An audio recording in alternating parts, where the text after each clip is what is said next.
J'ai toujours eu envie de travailler avec les enfants. Je suis vraiment consacrée à ce concours jour et nuit. C'était peut-être surhumain, mais j'ai travaillé.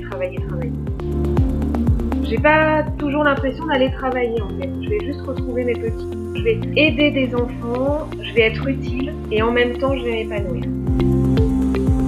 C'est un parcours atypique. Il a été semé d'embûches, mais quel bonheur.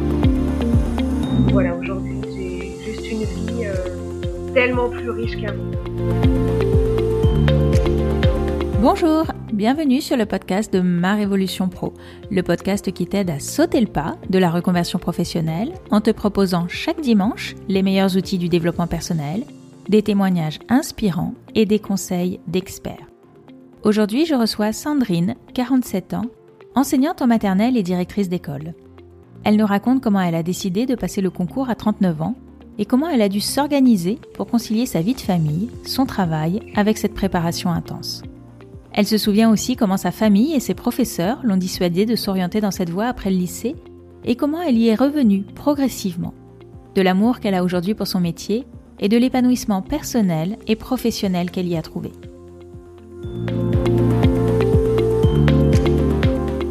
Bonjour Sandrine. Bonjour Clarence. Merci beaucoup d'avoir accepté l'invitation de Ma Révolution Pro. Aujourd'hui, on va parler de ton parcours. Est-ce que tu peux nous dire ce que tu fais aujourd'hui comme activité professionnelle ? Alors aujourd'hui, donc je suis professeure des écoles et directrice de mon école. Quelle classe tu as ? Petite section, moyenne section. Mais je crois que tu n'as pas toujours fait ce métier-là. Qu'est-ce que tu faisais avant ? Alors, après mes études, j'aurais dû m'orienter vers une profession de juriste. N'ayant pas trouvé de poste correspondant à mon diplôme, j'ai travaillé dans une banque en tant que chargée clientèle. Ensuite, comme ce n'était pas un métier qui me plaisait, j'ai commencé à faire de la formation en parallèle. J'ai adoré le fait d'enseigner, donc j'ai été formatrice pendant environ 7 ans. Et ensuite, j'ai passé le concours pour être professeure des écoles.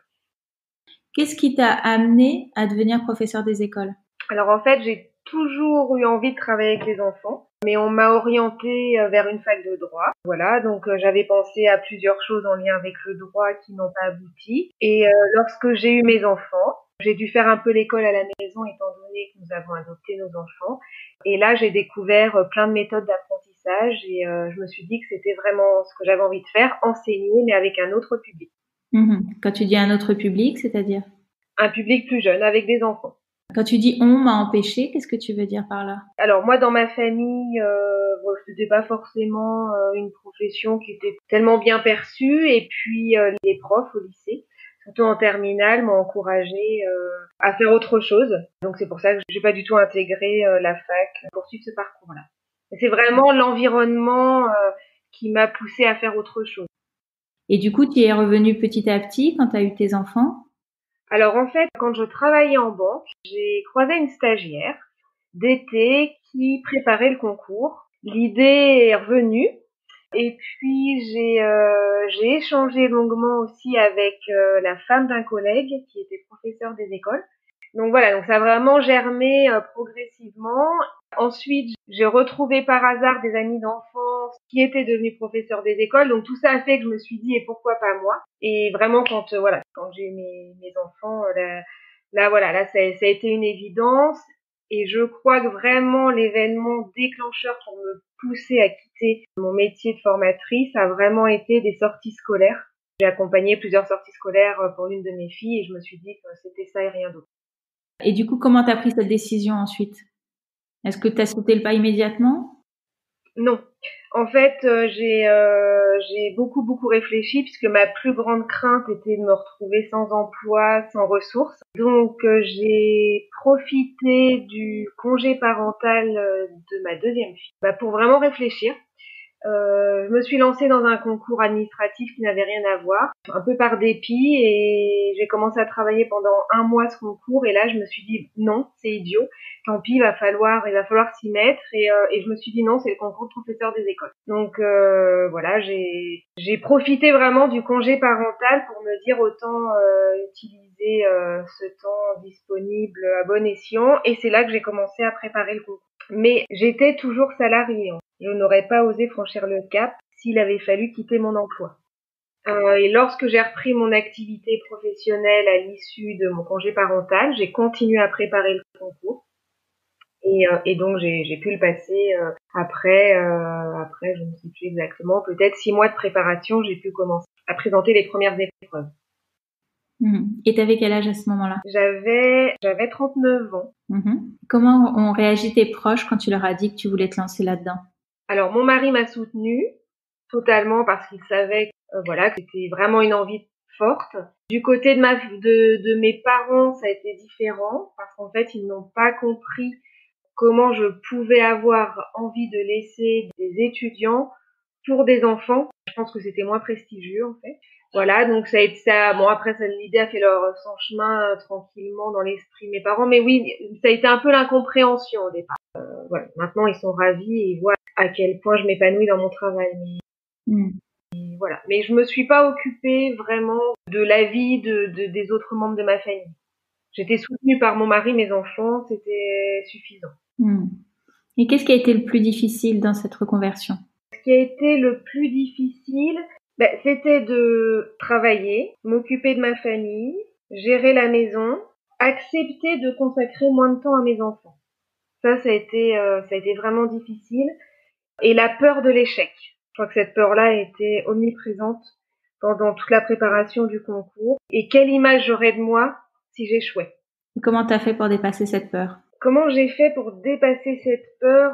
En fait, je me projetais vraiment dans une classe, dans une cour de récréation. Donc ça m'a beaucoup aidée. Je crois qu'en fait, j'ai arrêté de me poser plein de questions. Je me suis vraiment consacrée à ce concours, on peut dire jour et nuit. Et puis, j'ai essayé de me rassurer en me disant que de toute façon, même si c'était un échec, je ne perdais pas tout puisque je gardais mon emploi. Parce que ma grande peur, c'était vraiment l'insécurité financière.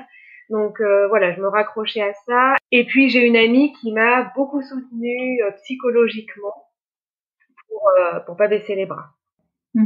Et tu disais c'était pas évident de tout mener de front et notamment d'accepter de passer moins de temps avec mes filles. Comment tu t'es organisée justement pour faire tout ça? Alors je faisais une formation en parallèle pour préparer le concours. Donc je travaillais dans mon centre de formation lundi, mardi, jeudi, vendredi. Donc le mercredi, je me consacrais au concours le mercredi matin. L'après-midi, c'était pour mes filles. Et puis le soir, quand mes filles étaient couchées, je me mettais à travailler jusqu'à minuit, 1 heure, 2 heures parfois. Et le week-end, donc c'était très organisé. Le samedi matin, c'était travail intense. L'après-midi, je m'occupais un peu de mes filles et puis des devoirs. Je travaillais toujours le soir et la nuit. Et puis, je m'autorisais 2 heures de pause le dimanche pour faire des jeux de société avec mes filles et mon mari. Tout était très, très cadré, en fait. Ouais. Et comment t'as fait pour tenir ce rythme infernal? Comment j'ai fait? Je pensais à la réussite et j'étais très très fatiguée à la fin, mais je pensais vraiment à la réussite et j'avais l'exemple d'une amie qui avait passé le concours 1 an après moi et ça me motivait en fait. Je pensais à ça et je me disais oui c'est possible, elle aussi elle l'a fait avec un enfant, même si elle ne travaillait pas à ce moment-là, mais voilà, je me disais que c'était possible. Je me raccrochais toujours à ça et en fait, je savais que je m'autorisais 1 année de sacrifice parce que c'était vraiment du sacrifice, hein, voilà, que ce soit les anniversaires, fêtes de Noël, etc. Tout était vraiment mis un petit peu de côté et donc je savais que j'avais 1 année à sacrifier, que je ne le retenterais pas après. Donc je sais pas, c'était peut-être surhumain, mais ouais, j'ai travaillé. Et qu'est-ce qui a été le plus facile à l'inverse dans cette préparation? Alors ce qui a été le plus facile, c'est qu'en fait, moi je suis assez studieuse, j'aime bien apprendre et me remettre dans la peau de l'étudiante que j'étais 20 ans avant. J'ai trouvé ça facile parce que j'aime bien travailler, j'aime bien avoir un nouveau défi intellectuel. Donc finalement, c'était assez facile de se remettre dedans, de faire des recherches, d'apprendre par cœur parfois. J'ai trouvé ça plutôt facile en fait. Parce que j'ai peut-être cette capacité aussi à m'enfermer quelques heures et à me dire je sortirai pas tant que ça sera pas fini. Qu'est-ce qui te plaît le plus aujourd'hui dans ton métier? Ce qui me plaît le plus, c'est que je suis complètement indépendante. Bien sûr, je suis soumise à une réglementation des programmes, mais je mène ma classe comme je l'entends, donc je fais ça en toute indépendance. J'aime transmettre à mes petits, j'aime les écouter, j'aime les aider. J'aime bien chercher de nouvelles idées, construire mes apprentissages, un peu comme quand on est étudiant, on se remet en cause, on réfléchit beaucoup, on cherche plein de choses. Voilà, ça me plaît. Et ce qui me plaît aussi, c'est que je fais mes propres choix dans mon travail. Personne ne m'influence, je fais ce que je veux, même si je suis soumise au respect des programmes. Je peux prendre les décisions seule. Et puis, ce qui me plaît aussi, c'est que je peux être aussi disponible pour ma famille. Même si je travaille à la maison, j'ai quand même un avantage, c'est que je suis quand même à la maison le mercredi, les vacances scolaires. Donc, en fait, ce qui me plaît, c'est cette indépendance et le fait d'avoir pu quand même trouver un compromis entre ma vie professionnelle et ma vie familiale. Donc, tu as eu le concours du premier coup, c'est ça? Oui, oui, c'est ça. Des fois, on peut avoir une certaine idée de ce métier de professeur des écoles, et puis quand on est sur le terrain, c'est parfois différent. Est-ce que toi, il y a des choses qui t'ont surprise, dans un sens ou dans l'autre d'ailleurs, quand tu es arrivée dans une classe? Ça correspond quand même un peu à l'image que je m'étais faite du métier. En revanche, ce qui me surprend, c'est l'hétérogénéité des élèves et la difficulté à s'adapter à tous les enfants. Je trouve ça difficile. C'est peut-être ce qui me demande le plus de temps de réflexion dans mes préparations. Mm-hmm. Et puis parfois, j'ai l'impression que dans certaines situations, je n'arrive pas à aider un enfant. Ça, je trouve ça difficile parce on est contraint par le temps, on est contraint par les programmes, on est contraint par le nombre d'enfants. Mm. Et ça, c'est ce que je trouve parfois le plus. Donc il faut perpétuellement chercher de nouvelles idées pour essayer d'atteindre tout le monde en fait. Mais effectivement, quand on a 30 élèves dans une classe, c'est pas aussi idyllique qu'on avait imaginé. Est-ce que tu avais fait des recherches poussées avant d'entreprendre le concours? Est-ce que tu avais fait des stages par exemple ou... Alors oui, j'avais fait des stages dans une école, dans plusieurs niveaux quand même pour avoir une idée un peu plus précise de ce qui se passe dans toutes les classes, parce que moi j'avais toujours accompagné les sorties scolaires en maternelle ou en CP. Donc j'avais fait des stages aussi dans d'autres niveaux. Mmh. Et notamment dans une classe qui était assez difficile et malgré tout, mon envie est restée intacte. Voilà. Qu'est-ce qui t'a le plus aidé dans ton parcours de reconversion? Les encouragements des enfants, de mon mari, énormément les encouragements d'une amie qui était passée par ce même parcours et qui a su me remotiver tout le temps, voilà, maintenir l'envie et m'empêcher de douter à chaque instant. Mmh. Et ce qui m'a aidée, je pense que c'est fait aussi d'être très très rigoureuse et de me dire je n'ai qu'un an. Donc mine de rien, ça paraît stressant, mais par contre ça m'a aidée parce qu'il fallait vraiment que je me donne les moyens d'y arriver. Et puis, je crois que ce qui m'a quand même aussi aidée, alors même si c'est une autre idée, c'est un peu différent, mais le fait de ne pas avoir besoin de démissionner et de me dire que au pire, je retrouverai toujours mon emploi, étant donné que c'était vraiment une crainte pour moi. Oui, tu avais cette assurance-là et du coup, tu y allais en sécurité, c'est ça? Voilà, c'est ça. Si j'avais démissionné avant, je pense que j'aurais appréhendé les choses autrement et je pense que le stress aurait vraiment pris le dessus. Et sur quelle qualité ou ressources personnelles tu t'es appuyée? Bon, je pense ma ténacité et ma rigueur. C'est vraiment ça. Et qu'est-ce que tu te dis aujourd'hui en regardant ton parcours de la fac de droit à directrice d'école? Mais je me dis que c'est très atypique, voilà, que c'était très très difficile, mais quel bonheur de l'avoir fait. Vraiment aucun regret. Bon, ça n'a pas été simple, cette année de préparation a été très complexe, mais heureusement que je l'ai fait. Heureusement, je suis plutôt fière de moi. Voilà, et moi quand je me lève le matin, j'ai pas toujours l'impression d'aller travailler en fait. Je vais juste retrouver mes petits.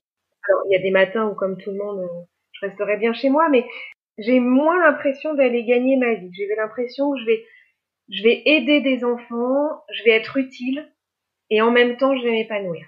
C'est chouette. Oui, c'est un parcours atypique où il a été semé d'embûches, mais quel bonheur aujourd'hui. Quel bonheur, mais au niveau professionnel et personnel également. Parce que je me sens enfin épanouie. Quel conseil tu donnerais aujourd'hui à quelqu'un qui hésiterait à passer ce concours et à se lancer dans cette voie? Alors, une personne qui aurait, comme moi, des craintes financières, ça serait de trouver une solution. Enfin, aujourd'hui, il y a quand même pas mal de congés individuels de formation, etc. Je pense qu'il y a quand même plusieurs solutions pour tenter l'aventure sans prendre de risques. Voilà, pour les personnes qui ont cette crainte-là, comme je pouvais l'avoir. Et sinon, je crois qu'il faut pas écouter son entourage. Il faut rester motivé, mobilisé tout le temps. Il faut croire. Si c'est une envie très forte, si c'est un rêve, il faut y croire. Et puis, si on ne parvient pas à atteindre ce rêve, tant pis, mais au moins on n'aura pas le regret d'avoir essayé. Par contre, il faut être prêt à y consacrer tout son temps, toute son énergie. Il faut oser aussi penser à soi, plutôt que de tout le temps rester centré sur sa famille ou sur les remarques de son entourage. Ouais, je crois que ça. Il faut oser croire en sa capacité de réussir et puis garder la motivation tout le temps.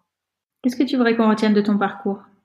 Mon parcours a été compliqué, mais je pense qu'on ne tente rien à essayer et c'est forcément pour une vie professionnelle meilleure. Donc, ne pas se décourager et tout tenter. Qu'est-ce que tu y as gagné? Un épanouissement personnel, vraiment. Oui, c'est ça, un épanouissement et un équilibre. C'est-à-dire que aujourd'hui, je pense que ma joie vient de cet équilibre familial et professionnel que j'ai trouvé. Voilà, il me semble, pour moi, les deux sont aussi importants. Et comment ça se manifeste au quotidien, cet épanouissement personnel?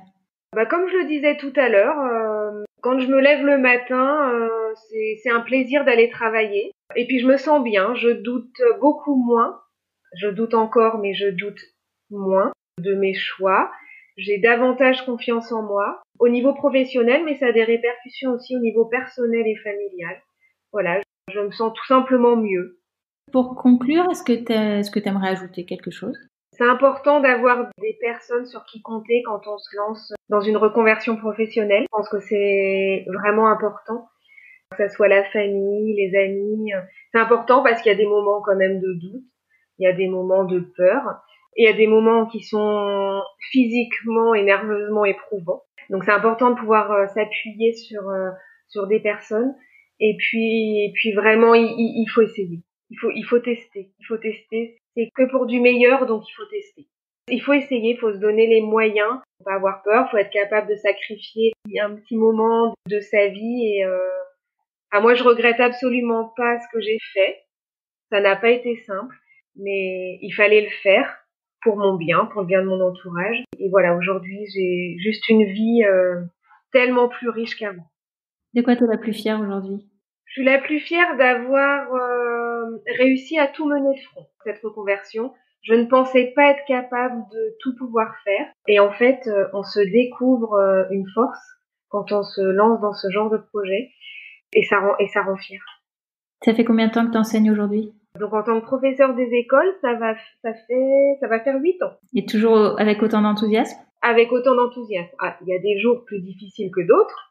Parce qu'une classe, c'est pas un long fleuve tranquille. Mais comme dans tout métier, il y a des jours qui sont plus intéressants que d'autres, mais non, aucun regret. Vraiment. Est-ce que tu aurais un livre ou un podcast à nous recommander pour conclure? Alors, un livre, donc c'est le livre de la joie, qui a été écrit par le Dalai Lama et Desmond Tutu. Moi, je l'ai lu après ma reconversion. Et en fait, j'ai un peu, alors que ça ne parle pas du tout de reconversion, j'ai un peu revécu toute cette période-là.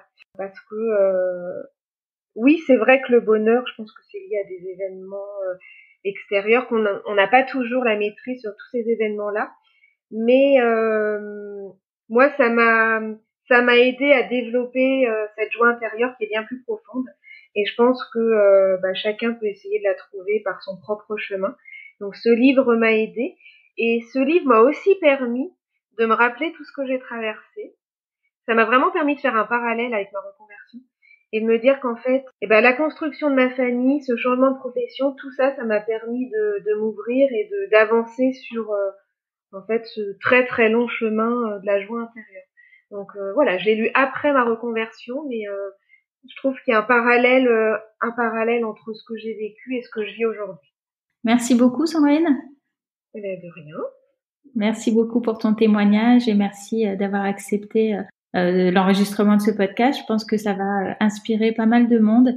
Moi, j'ai souvent pas mal de personnes qui s'interrogent sur ce métier, professeur des écoles en bilan de compétences. Donc, je pense que ton témoignage pourra nourrir leur réflexion. Merci beaucoup. De rien. À bientôt. Au revoir. À bientôt.